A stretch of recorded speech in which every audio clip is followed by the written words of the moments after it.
अस्सलाम वालेकुम। मैं हूं आपका होस्ट मिस्टर हादी एकेडमी के साथ आप लोगों की खिदमत में एक बार फिर हाज़िर हूं।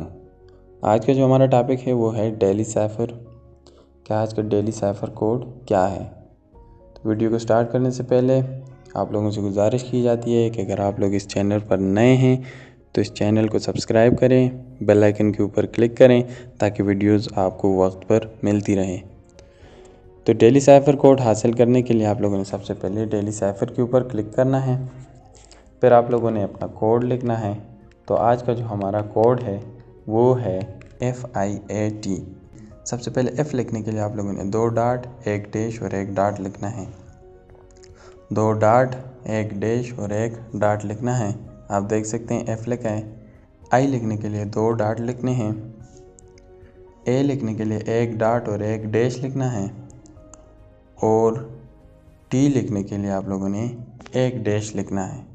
तो आप देख सकते हैं ये हमारा प्राइस टेक द प्राइस का ऑप्शन आ गया है और हम अपना प्राइस वसूल कर रहे हैं। अगर आप लोगों को वीडियो अच्छी लगी हो तो वीडियो को लाइक करें, शेयर करें, कमेंट करें और चैनल को सब्सक्राइब करें।